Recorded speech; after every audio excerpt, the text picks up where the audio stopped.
Bonjour à tous, alors je vais vous montrer ce qu'on va faire aujourd'hui. Donc certains n'ont pas fini la partie 2, hein, vous continuez la partie 2. Mais pour ceux qui ont déjà fini, j'ai mis un petit exercice en plus. Donc c'est un exercice seulement pour ceux qui ont déjà fini. Donc il y a un petit travail sur le vocabulaire en rapport avec le travail et avec les mensonges sur les CV. Donc vous faites le petit exercice, vous remettez les mots là où ils doivent aller. Hop, par exemple, un mensonge.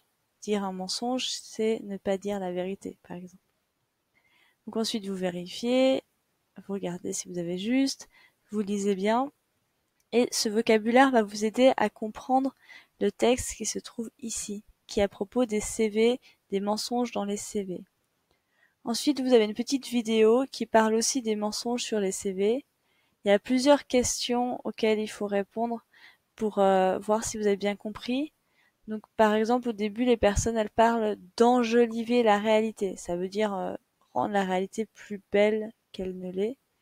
Donc ils donnent plusieurs exemples. Donc vous cochez quels sont les exemples et après vous continuez avec les questions suivantes. Il y a 5 questions.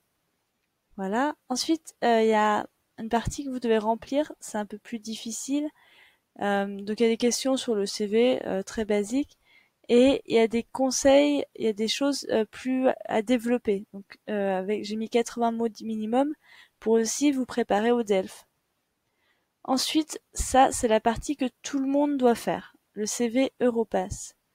Donc il y aura cette vidéo que je suis en train de faire et ensuite vous pourrez cliquer ici, créer mon CV Europass pour accéder à la page du CV Europass. Donc là, il m'a sauvegardé, donc je vais enlever, voir s'il me le remet à zéro. Bon, il me l'a sauvegardé. Donc vous avez plusieurs sections, on retrouve les sections dont on a parlé avant. Information personnelle, emploi recherché, expérience professionnelle, éducation et formation, compétences personnelles, langue maternelle, langues étrangères, compétences en communication, compétences organisationnelles, compétences liées à l'emploi et compétences numériques. Donc, bien sûr, on va commencer par information personnelle. Donc, on va mettre notre prénom, Anne-Flore, notre nom, hop, notre adresse.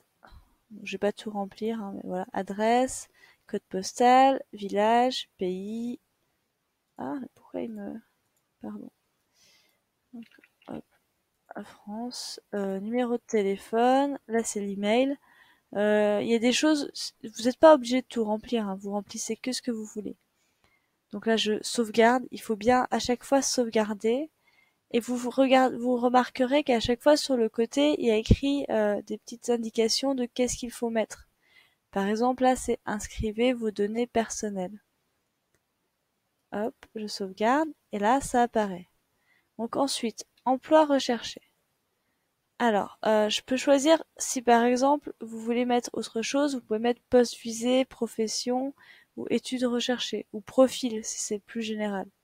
Là, je vais mettre emploi recherché et moi j'ai cherché donc formateur linguistique. Moi, je suis pas contente, je veux que ce soit féminin, donc j'ai changé, je vais mettre formatrice. Donc, vous pouvez soit le chercher dans la liste, soit le taper directement aussi. Donc je sauvegarde. Vous voyez là, il vous explique à chaque fois. Je sauvegarde. Ensuite, expérience professionnelle. Donc je clique. Là, il y a les dates de début de l'expérience. Par exemple, je vais mettre le 2 février 2017 au 3 avril 2018. Donc si vous aimez pas avec les petits numéros, vous pouvez changer, par exemple, pour que ce soit avec le mois comme ça. Donc là, j'ai cherché agente de pressing, l'employeur, donc le nom de l'entreprise, super pressing. Par exemple, j'invente localité Mitri Mori. le pays. Là, je vais mettre France. Hop. Voilà. Et là, vous pouvez mettre les détails de ce que vous avez fait. Préparation des produits, repassage. Voilà, vous pouvez mettre plusieurs choses. Donc c'est très détaillé. Tout est expliqué sur le côté, encore une fois. Il faut bien dire, voilà, vous pouvez bien, il vous explique tout et il vous donne même des conseils. Vous pouvez aussi changer les sections. Par exemple, si vous voulez que l'emploi soit, que les compétences soient avant, comme on avait vu dans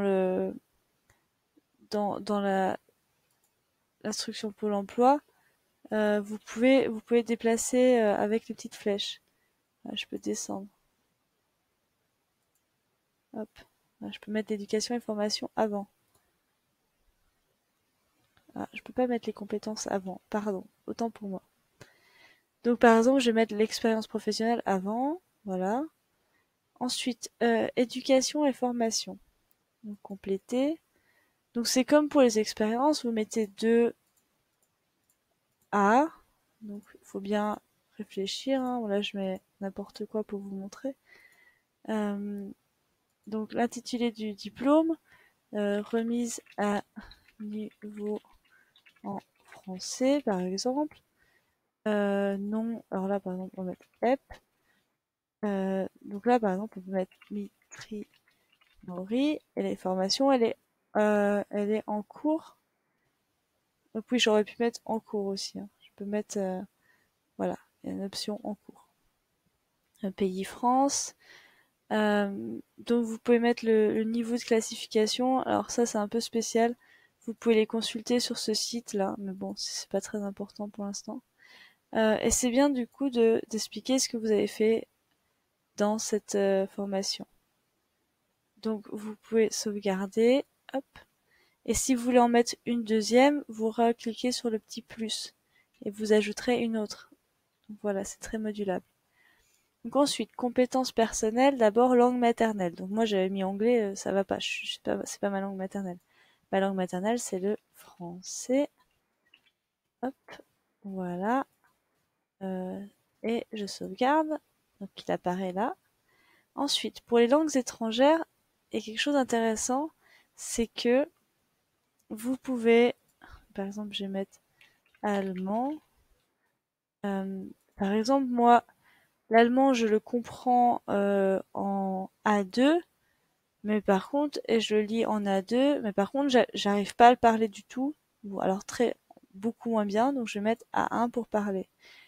Là, c'est pour s'exprimer en continu.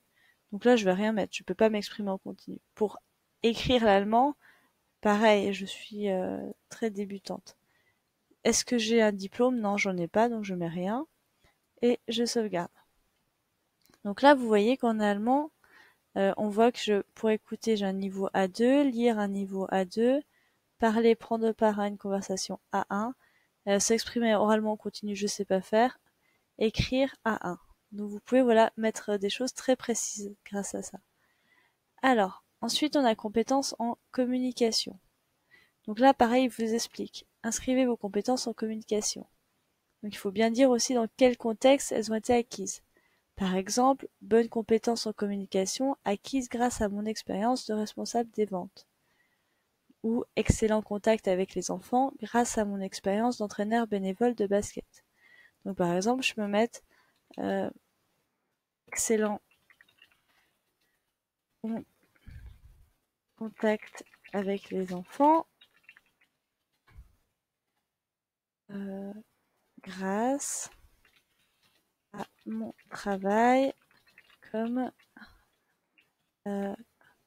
auxiliaire puéricultrice, par exemple, si je travaille avec des enfants. Et je sauvegarde, et donc il apparaît ici. Compétences organisationnelles managériales. Donc là, c'est tout ce qui concerne le travail en équipe. Donc encore une fois, il vous donne des exemples. Il faut bien mettre comment vous les avez acquises. Donc vous avez des exemples, vous remplissez. Je sais m'organiser en tant que secrétaire, par exemple, parce que j'ai travaillé comme secrétaire pendant 2 ans. Vous sauvegardez, ça va apparaître là.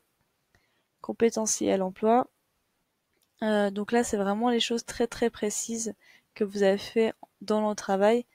Par exemple, si vous avez travaillé dans un cabinet d'avocats, ça va être trier les dossiers de divorce. C'est très très très précis et c'est vraiment en rapport avec le travail que vous avez fait. Compétences numériques, alors là vous avez plusieurs domaines. C'est traitement de l'information, donc c'est ce qui veut dire rechercher de l'information en ligne, donc utiliser Google en gros. Donc vous pouvez dire que vous vous débrouillez, vous êtes assez bon, vous êtes très bon, voilà. Donc vous mettez à chaque fois. Communication, c'est ce que vous savez communiquer par Internet. Donc par exemple, si vous êtes la base, vous mettez élémentaire. Création de contenu, c'est est-ce que vous savez créer du contenu avec l'informatique. Donc est-ce que vous savez créer du texte, des tableaux, ou est-ce que vous pouvez faire même des choses plus compliquées. Voilà, donc vous mettez sécurité, donc ça c'est plus spécifique, c'est pour sécuriser un site. Je pense que peut-être, enfin il faut avoir fait des études d'informatique, donc ça concerne que certaines personnes. Résolution des problèmes, c'est est-ce que vous savez aller par exemple sur un forum lorsque vous avez un problème technique, est-ce que vous êtes ou est-ce que vous savez pas quoi faire, est-ce que vous savez redémarrer un ordinateur. Donc là par exemple, je pense que vous pouvez mettre utilisateur élémentaire. Donc, est-ce que vous avez un certificat en informatique ou pas? Et vous pouvez mettre d'autres compétences. Par exemple, si vous savez, si vous êtes photographe amateur ou si vous êtes très bon avec PowerPoint. Voilà. Donc vous sauvegardez et ça apparaîtra avec un petit tableau. Donc voilà, vous pouvez rajouter d'autres compétences si vous voulez. Donc là, c'est plutôt le côté ludique, les côtés, ce qu'on avait dit, activité. Donc, par exemple, lecture, je suis grand lecteur, je fais du soutien scolaire, donc ça peut être sympa. Ou alors, je fais de la broderie, voilà. Donc là, vous pouvez mettre d'autres compétences si vous voulez, c'est pas obligatoire. Le permis de conduire, vous pouvez le rajouter. Donc, vous mettez, en général, c'est B, hein. Hop, je peux le mettre. Il apparaît en dessous. Information complémentaire. Donc là, vous pouvez mettre d'autres choses si vous voulez, des certifications, voilà, c'est en plus, je pense pas que ce soit très utile. Donc peut-être juste rajouter autres compétences pour mettre vos activités. Et quand vous avez fini, vous exportez et vous le donc Curriculum VT, mon appareil, vous le téléchargez, hop. J'ai déjà fait, donc ça va être double, je vais mettre numéro 2. Sauvegarder. Et je vais l'avoir en PDF, tout beau, tout propre. Donc ça peut être assez long hein, si vous l'avez bien complété, mais l'avantage c'est que ça vous fait une référence après. Voilà, j'espère que vous allez me faire un beau CV, donc vous me l'envoyez quand vous avez fini.